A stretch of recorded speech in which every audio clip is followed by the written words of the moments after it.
ಸ್ವಾದ ಸರೋವರಕ್ಕೆ ಸ್ವಾಗತ. ಜಯರಾಮ್ ಮತ್ತು ಲತಾ ಮಾಡುವ ನಮಸ್ಕಾರಗಳು. ವೀಕ್ಷಕರೇ, ಇವತ್ತು ನಾನು ನಿಮಗೆ ಮಲೆನಾಡಿನ ಒಂದು ತಿನಿಸು ಮಾಡಿ ತೋರಿಸೋಣ ಅಂತ. ಒಂದು ಮಲೆನಾಡಿನ ತಿನಿಸು, ಮತ್ತಿದು ಮಾವಿನಕಾಯಿ ಸೀಸನ್ ಅಲ್ಲ, ಅದಕ್ಕೋಸ್ಕರ ಅಪ್ಪೆ ಹುಳಿ ಅಂದರೆ ಈ ಮಿಡಿ ಮಾವಿನಕಾಯಿ, ಅಪ್ಪೆ ಮಾವಿನಕಾಯಿ ಅಂತ ಸಿಗುತ್ತಲ್ಲ, ಅದನ್ನು ತೊಗೊಂಡು ಆ್ಯಕ್ಚುಲಿ ಮಾಡಬೇಕು.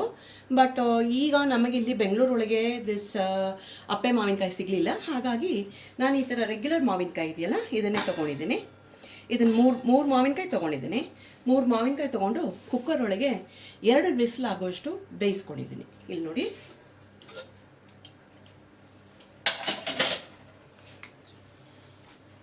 ಮೂರು ಬೇಯಿಸಿದ್ದೀನಿ. ಅದು ಬೇಯಿಸಿದ ತಕ್ಷಣ ಅದ್ರ ಬಣ್ಣನೇ ಬದಲಾಗೋಗಿದೆ, ಮಾವಿನ ಹಣ್ಣು ಥರ ಆಗಿದೆ.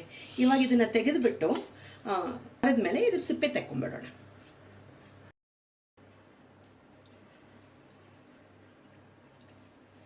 ವೀಕ್ಷಕರೇ, ಅದು ಮಾವಿನ ಹಣ್ಣು ತಣ್ಣಗಾಗೋದ್ರೊಳಗೆ ನಾನು ಅಪ್ಪೆ ಹುಳಿಗೆ ಒಂದು ಒಗ್ಗರಣೆ ಮಾಡ್ಕೊಂಡ್ಬಿಡೋಣ ಅಂತ ಒಂದು 2 ಟೀ ಸ್ಪೂನು ತುಪ್ಪ ಬಿಟ್ಟಿದ್ದೀನಿ. ಮಲೆನಾಡು ಸೈಡ್ ಆದರೆ ಅವರು ಕೊಬ್ಬರಿ ಎಣ್ಣೆ ಹಾಕ್ಕೋತಾರೆ. ನಮಗಿಲ್ಲಿ ಕೊಬ್ಬರಿ ಎಣ್ಣೆ ಅಷ್ಟು ರೂಢಿ ಇಲ್ಲ ಅನ್ನೋದಕ್ಕೋಸ್ಕರ ನಾನು 2 ಸ್ಪೂನ್ ತುಪ್ಪ ಹಾಕ್ಕೊಂಡಿದ್ದೀನಿ. ತುಪ್ಪ ಕಾಯ್ತಾ ಇದೆ. ತುಪ್ಪ ಕಾದ್ಮೇಲೆ 1 ಟೀ ಸ್ಪೂನಷ್ಟು ಸಾಸಿವೆ,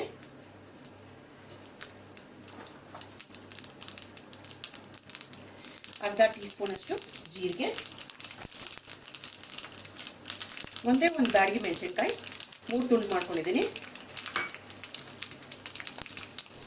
ಮತ್ತು ಸ್ವಲ್ಪ ಕರಿಬೇವು,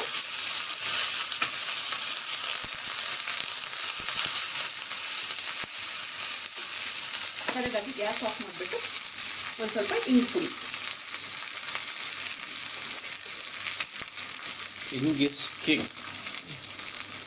ಘಮ ಬರೋದೇ ಇಂಗಿಂದ, ಅದಕ್ಕೋಸ್ಕರ ಸ್ವಲ್ಪ ಇಂಗಿ ಇಷ್ಟು ಮಾಡಿ ಸೈಡಿಗೆ ಇಟ್ಕೊಂಡ್ಬಿಡೋಣ. ಆಮೇಲೆ ಮಾವಿನಕಾಯಿ ಆರಿದ್ರೆ ಆಮೇಲೆ ಅದರ ಚೆನ್ನಾಗಿ ಕಿವುಚ್ಕೊಡೋಣ. ಮಾವಿನಕಾಯಿ ಸುಮಾರಾಗಿ ಆರಿದೆ. ಆ ಬೇಯಿಸ್ಕೊಳ್ಳೋದ್ರೊಳಗೆ ಎಷ್ಟೋ ಸಿಪ್ಪೆ ಬಂದ್ಬಿಟ್ಟಿದೆ ನೋಡಿ. ಓಕೆ, ಹಿಂಗೆ ಸುಲಭವಾಗಿ ಸಿಪ್ಪೆ ತೆಗೆದುಬಿಡ್ಬೋದು ನೀವು. ಮತ್ತು ನಾ ಬೇಯಿಸ್ಕೋಬೇಕಾದ್ರೆ ಒಂದು ಸ್ವಲ್ಪ ಉಪ್ಪು ಹಾಕಿ ಬೇಯಿಸಿದೆ. ಸೊ ನೀವು ಫೈನಲಿ ಅಪ್ಪೆ ಹುಳಿಗೆ ಉಪ್ಪು ಹಾಕಬೇಕಾದ್ರೆ ಸ್ವಲ್ಪ ನೋಡಿ ಹಾಕ್ಕೊಳ್ಳಿ.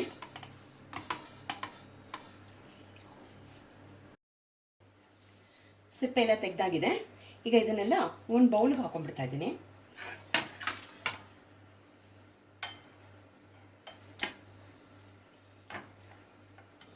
ಬೌಲ್ಗೆ ಹಾಕೊಂಡ್ಬಿಟ್ಟು ಚೆನ್ನಾಗಿ ಕಿವುಚ್ಕೋಬೇಕು. ಇದನ್ನು ಕಿವುಚ್ಕೊಂಡ್ಬಿಟ್ಟು ಅದ್ರೊಳಗಡೆ ಬರುತ್ತಲ್ಲ, ಗೋಟೆ ಬರುತ್ತಲ್ಲ, ಅದನ್ನು ಬಿಸಾಕೊಂಡ್ಬಿಡೋಣಂತೆ.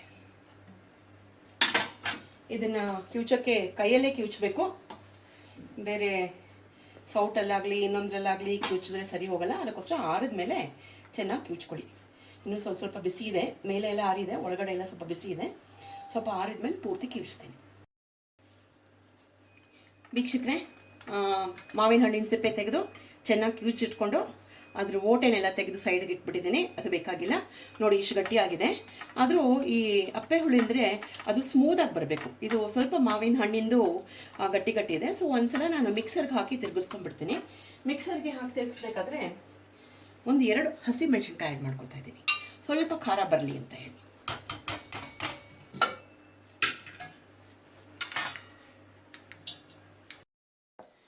ಮಿಕ್ಸರ್ ಜಾರ್ಗೆ ಒಂದ್ಸಲ ಬ್ಲೆಂಡ್ ಮಾಡ್ಕೊಂಡ್ಬಿಟ್ಟೆ, ಯಾಕಂದರೆ ಸ್ಮೂತ್ ಪೇಸ್ಟ್ ಬರಲಿ ಅಂತ ಹೇಳಿ. ನೋಡಿ, ಸ್ಮೂತ್ ಪೇಸ್ಟ್ ಥರ ಆಗಿದೆ. ಇವಾಗ ಗಟ್ಟಿಯಾಗಿ ಆಗಿದೆ. ಇದಕ್ಕೊಂದು ಸ್ವಲ್ಪ ನೀರು ಸೇರಿಸ್ಕೋಬೋದು ನಾವು. ಮಿಕ್ಸರ್ ಜಾರ್ಗೂ ಸ್ವಲ್ಪ ನೀರು ಸೇರಿಸ್ಕೊತೀನಿ, ಇದಕ್ಕೂ ಒಂಚೂರು ನೀರು ಸೇರಿಸ್ಕೊತೀನಿ.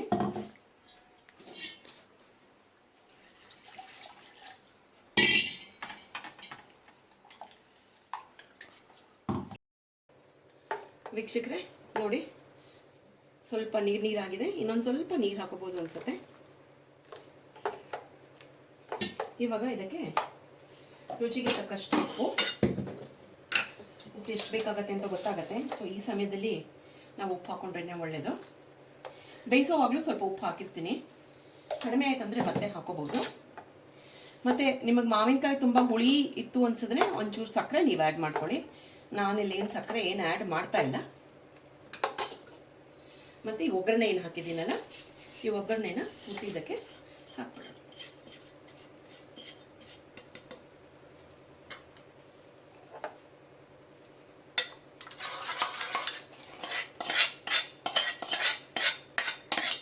ಇಷ್ಟು ಮಾಡಿದ್ರೆ ನಮ್ಮ ಅಪ್ಪೆ ಹುಳಿ ರೆಡಿ. ಇದನ್ನು ಲೋಟದಲ್ಲಿ ಹಾಕ್ಕೊಂಡು ತಿಂದರೆ ಈ ಬೇಸಿಗೆಗೆ ಶರೀರಕ್ಕೆ ಬಹಳ ತಂಪು ಅಂತ ಹೇಳ್ತಾರೆ ಇದನ್ನು. ಹಾಗಾಗಿ ಇವತ್ತು ನಿಮಗೆ ಮಾಡಿ ತೋರಿಸೋಣ ಒಂದು ಪ್ರಯತ್ನ. ಆ್ಯಕ್ಚುಲಿ ನಾನು ಹೇಳ್ದಂಗೆ ಇದು ಮಲೆನಾಡು ಸೈಡಿನ ತಿಂಡಿ. ನಮ್ಮ ಬೆಂಗಳೂರಲ್ಲಿ ಇದಕ್ಕೆ ಏನು ಮಾಡ್ತಾರೆ ಅಂದರೆ, ಇಷ್ಟು ಮಾಡಿದ್ಮೇಲೆ ಒಂದು ಸ್ವಲ್ಪ ಮೆಂತ್ಯ ಮತ್ತು ಜೀರನ ಡ್ರೈ ರೋಸ್ಟ್, 1 ಟೀ ಸ್ಪೂನಷ್ಟು ಮೆಂತ್ಯ, 1 ಟೀ ಸ್ಪೂನಷ್ಟು ಜೀರಿಗೆನ ಡ್ರೈ ರೋಸ್ಟ್ ಮಾಡ್ಕೊಂಬಿಟ್ಟು ಅದನ್ನು ಪುಡಿ ಮಾಡ್ಕೊಂಬಿಟ್ಟು ಅದನ್ನು ಇದಕ್ಕೆ ಸೇರಿಸ್ಕೊತಾರೆ.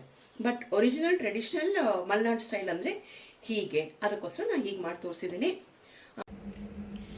ಅಪ್ಪೆ ಹುಳಿ ಸ್ವಲ್ಪ ತಣ್ಣಗಾದ್ಮೇಲೆ ಒಂದು ಬಟ್ಲಿಗೆ ಹಾಕ್ಕೊಂಡು ಟೇಸ್ಟ್ ಮಾಡೋಣ ಅಂತ ಟೇಸ್ಟ್ ಮಾಡಿದೆ. ಅದ್ರ ಬಣ್ಣ ನೋಡಿ ನಾನು ಸಿಹಿ ಇರ್ಬೋದು ಅಂದ್ಕೊಂಡಿದ್ದೆ. ಅದಕ್ಕಾಗಿ ಏನು ಸಕ್ಕರೆ ಬೆಲ್ಲ ಏನೂ ಹಾಕೋದು ಅಗತ್ಯ ಇಲ್ಲ ಅಂತ ಹೇಳಿದೆ. ಬಟ್ ಆ್ಯಕ್ಚುಲಿ ನೋಡಿದ್ರೆ ಅದು ಬಹಳ ಹುಳಿ ಇತ್ತು.